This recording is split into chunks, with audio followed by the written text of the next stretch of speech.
I am talking to Larry Warkazeski today. Larry is a nonprofit consultant and he is a professor at my alma mater, GVSU or Grand Valley State University for those outside of Michigan. And we are talking about one of my favorite topics, marketing for nonprofits. So, Larry, why don't you tell us a little bit about yourself, your background, and why you love nonprofits?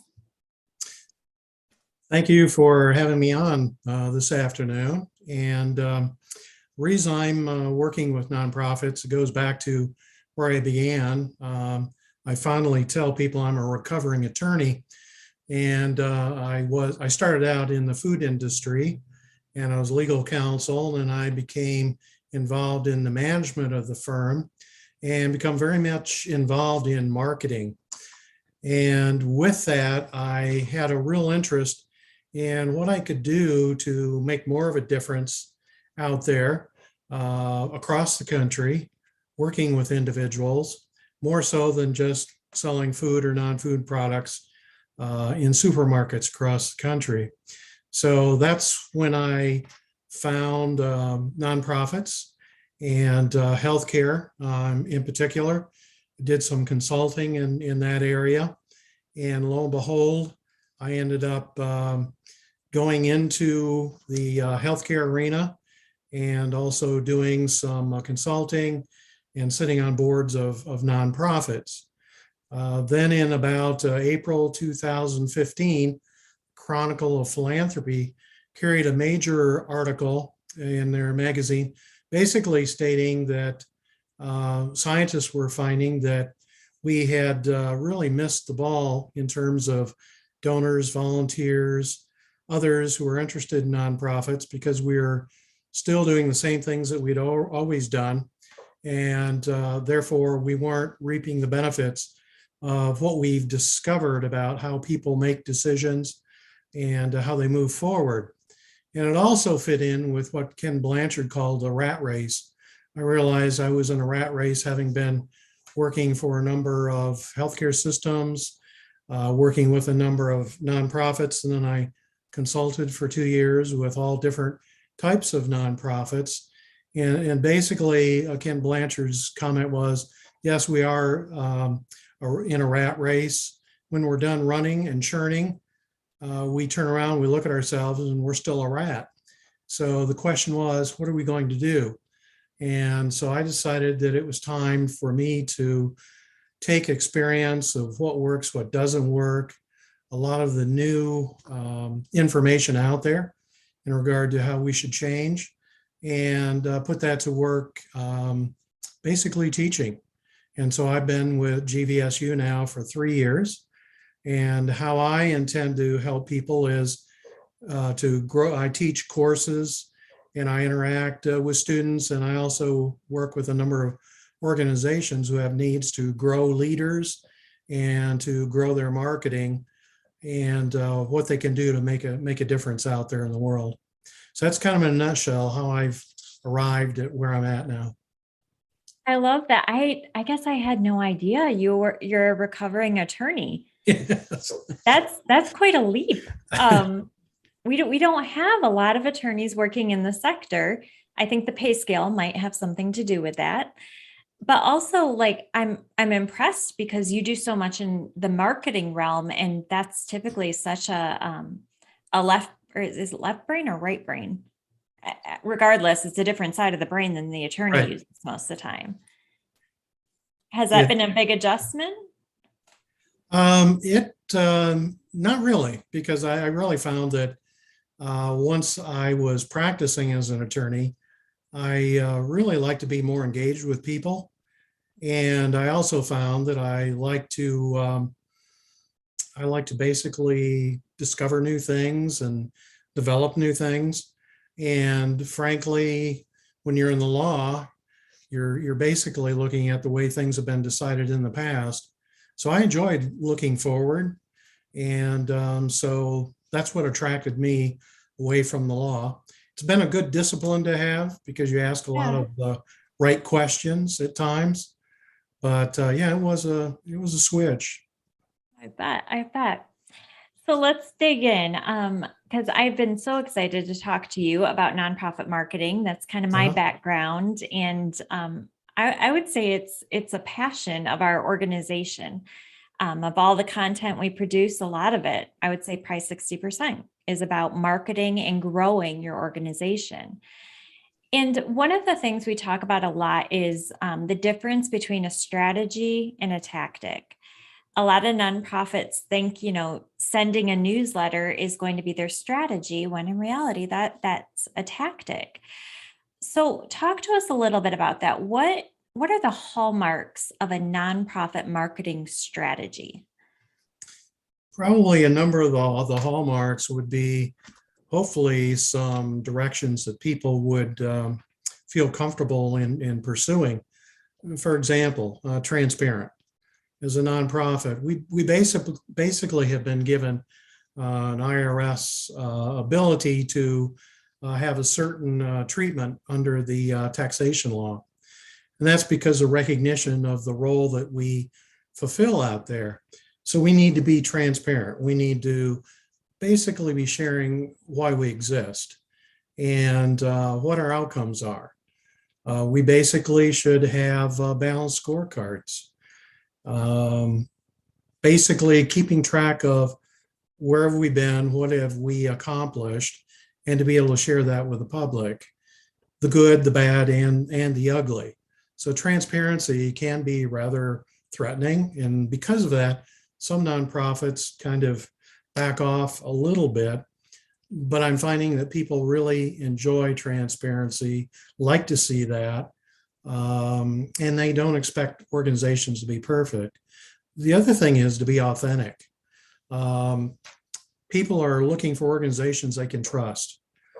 And basically, trust is something that, just as you started out talking about the beliefs of your organizations, what you value, that was a clear sign of being authentic and underscoring the importance of trust.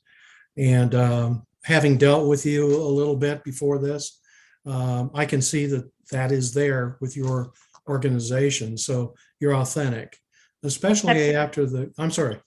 except you can't trust me to keep a date. I think we've rescheduled this 3 times. Well, you had a good excuses each and every time, and I probably should have told you each and every time you had to. You were giving me a gift because I really needed to focus on some other things, especially as I was coming towards the end of the semester at GVSU. So, thank you That's for good. that. So you don't need to feel badly about that whatsoever.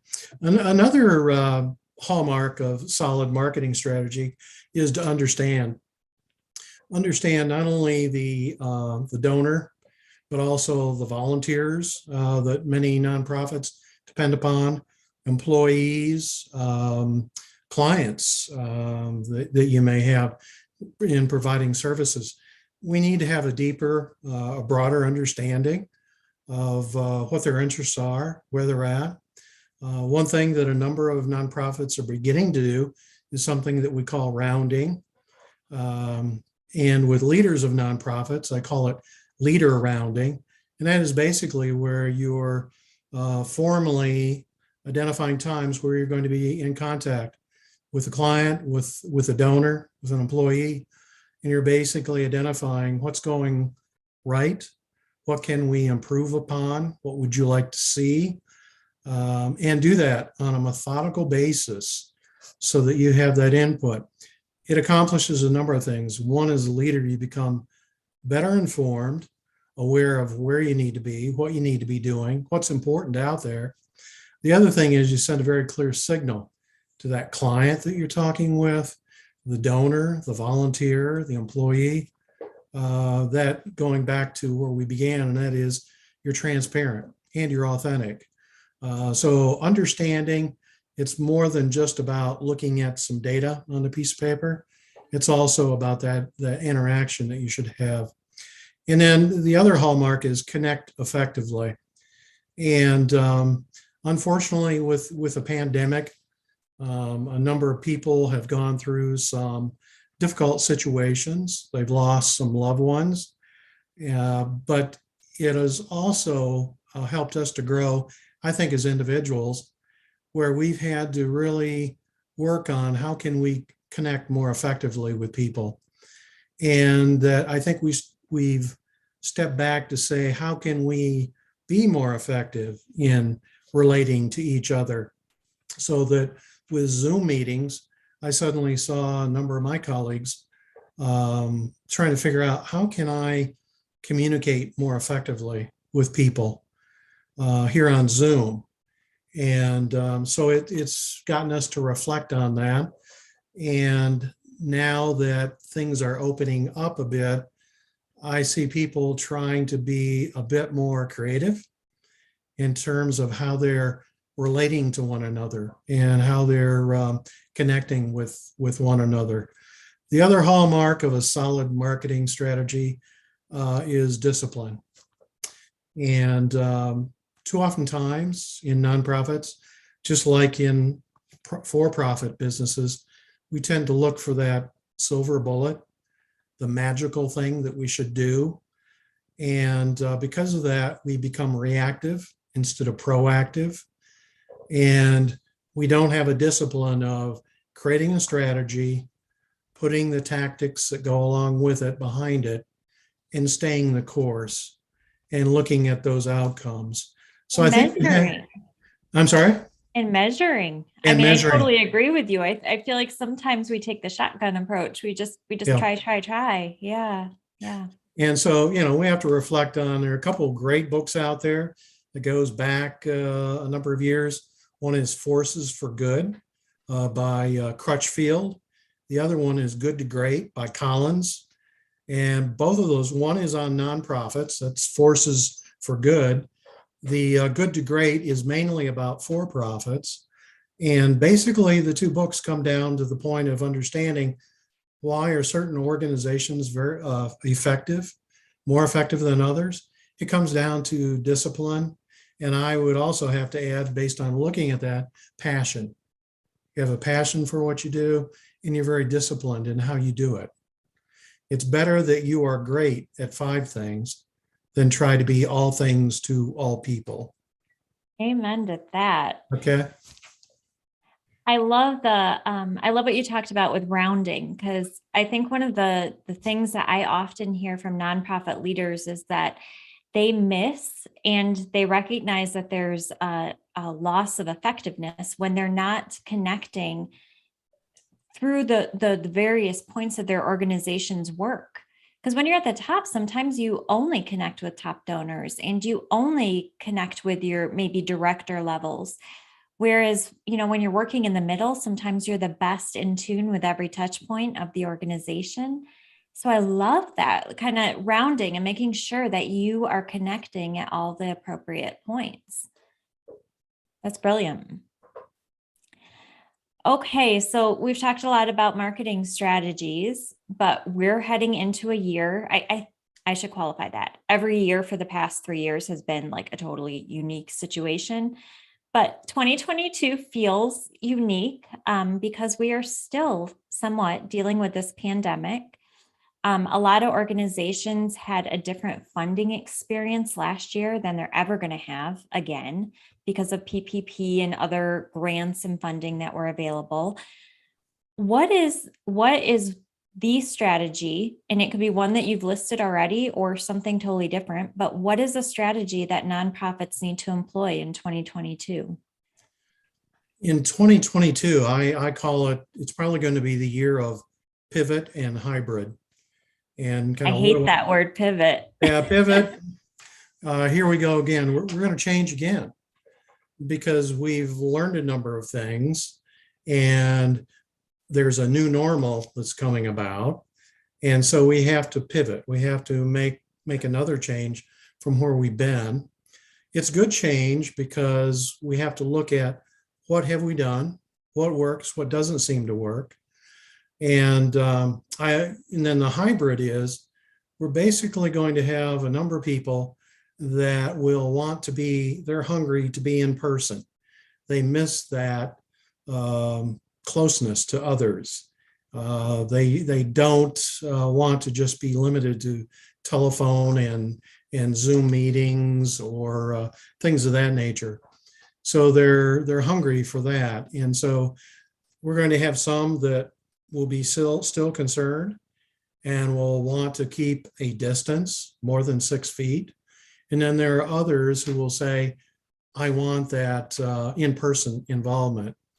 And so that's what 2022, I think, is going to be like, is we're going to pivot as organizations, as nonprofits, and then we're going to have to deal with a hybrid group of people out there that we work with as volunteers, donors, clients, if we're providing services, direct services out there, and even to our employees. Because for many nonprofits, we have employees who are working from home, and they may be concerned about coming back into the work setting. So that's what 2022 is going to bring about for us. I think we need to embrace customer experience as we go into 2022. And it's going to be more difficult than what has been in the past because of that hybrid nature of people out there and what they feel comfortable with and what some don't feel comfortable with. So what does that mean? That means as you sit here now, think about what that relationship with your major donors will look like. And I'm an advocate for a program that developed with an organization. It's called 7 Touches. We did research and we found that people really connect with you when you have 5 to 7 meaningful touches with them in a year. So you figure that out. That means that you're interacting with them in a meaningful way more than quarterly. So you're back to them in some meaningful way about every other month. So you look at it, and for a lot of people, they say, well, gosh, in the past, we probably connect with certain donors maybe 3 times a year. That's probably not enough. So what you really need to do is you need to look at how many donors can we touch in a year, for example, and how many of those then can we identify the best way to touch them. For some of them, it's going to be a more personal kind of interaction. It's not just on a telephone. It's not on a Zoom. And for others, it may be something else. And you're methodically putting together and thinking about how we're going to touch them, different ways. And part of that can be going back to your hallmarks of your marketing strategy. You're going to be transparent. You're going to share with them, these are our outcomes, and I wanted to share these with you and talk about those. We've been able to make a difference for a number of people out there, but the challenge is we still have more to serve that are out there. That usually then gets an interest on the part of the individual to roll up their sleeves and say, is there something I could possibly do to help in that regard? So that's going to be important. One thing that we're seeing coming out of this COVID pandemic experience is there's been quite a bit of research in Europe and also in the United States, where we've looked at what's been the effect upon donors, what's been the effect upon volunteers. Aside from the obvious that they may not be able to be closer than 6 feet of us, we're finding that they're really looking at, and they may not have the, or they're more open to looking at meeting needs that are out there. So they've worked with organizations in the past that they felt very good about, and it's not about the organization. Now it's about the impact you can make on somebody who's in need. And so a lot of people are looking at that. And because of that, their loyalty to an organization is going to be more tied to what kind of outcomes do you have? What kind of needs are you addressing? What kind of needs are out there that still need to be addressed? And possibly I could have an impact. So in the past, some of us talk about how great and wonderful our organization is, But a lot of people are now saying, that's wonderful to hear that, but I'm more interested in hearing the story about how we made a difference in somebody's life, how we save somebody, how we help somebody, and those that need help. So that all goes into how we connect with people. The other thing that it says is you need to use story when you do so. You need to be telling the stories of those people that are in need and how you've helped various people. It's not the story about just your organization. It's really about the story of people that you help. We just right before COVID, we were going through a time period where story became kind of the silver bullet. And so people in some nonprofits were just throwing some stories out there, but they didn't look at it in terms of how does that fit with my marketing strategy? How am I going to develop different types of stories for different types of donors that have various interests? So you really need to look at your strategy. You really need to look at your tactics and frame your stories around that. So COVID is really getting us, the population, more in tune with the stories, and they want to hear that.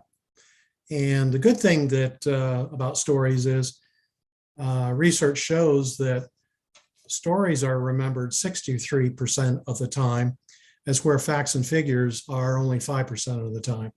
So, I made the same mistake when I started out working with a foundation.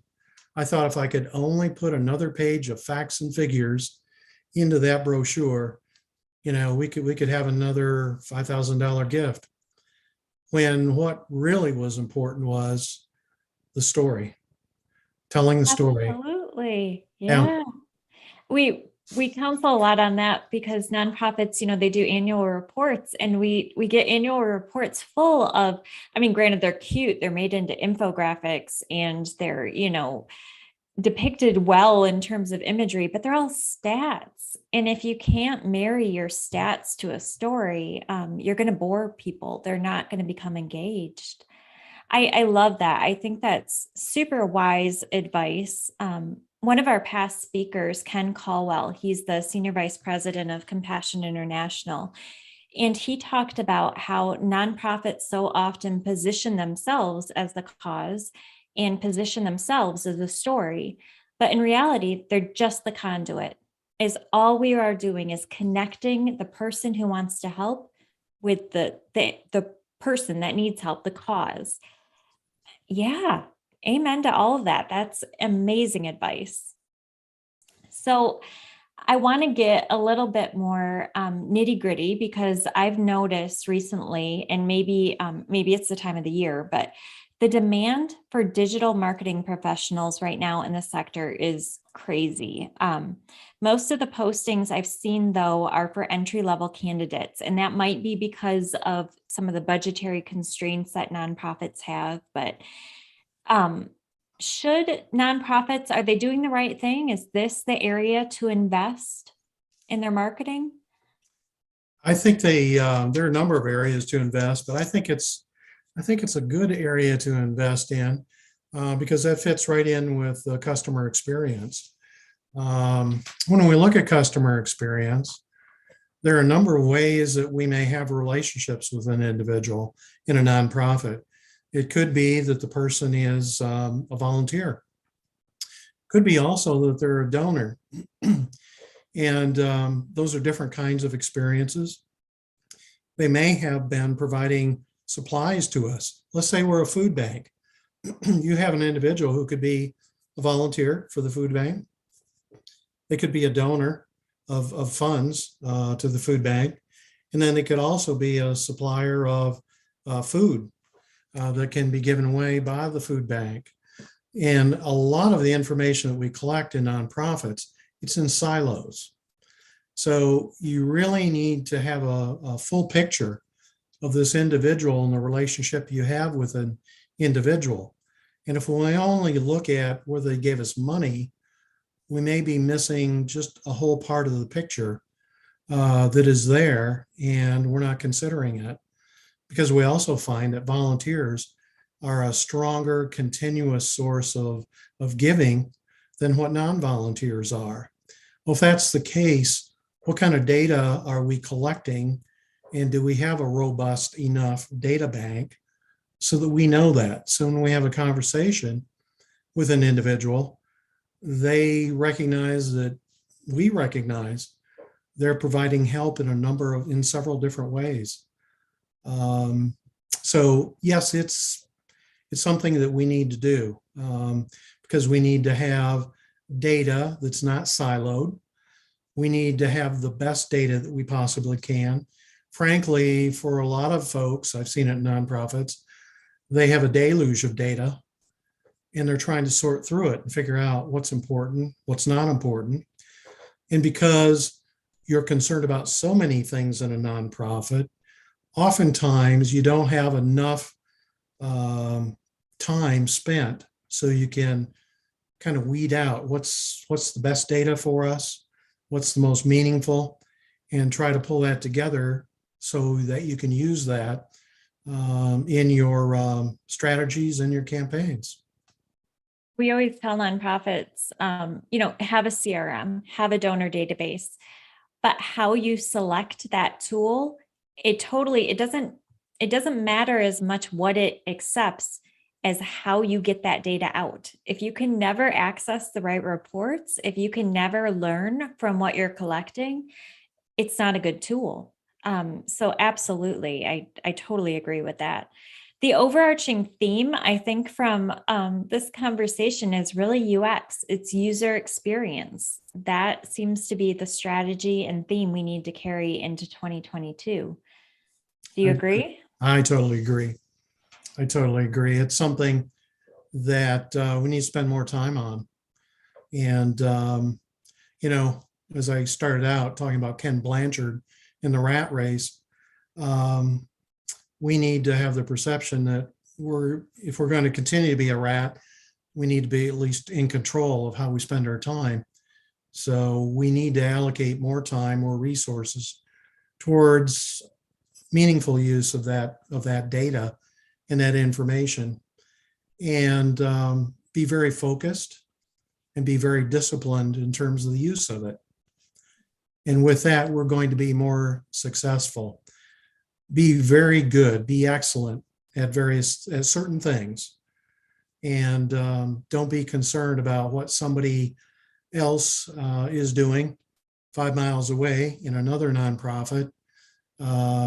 If you are focused on the right things and taking the right steps. Absolutely. Okay, so Larry, I want to wrap this up by talking about some good news. So every episode, we ask our guests to share a bit of good news for the sector. This could be something that is coming in 2022 or just a feel-good thing you want to share. But what do you got? I think there are three things that as I sort through research that's coming in out there. So that's a lot of what I do at the university, and take that into the classroom and also share that with other organizations we work with, nonprofits. People still want to give. Contrary to what you may think, people still want to give, and they want to find ways to do that.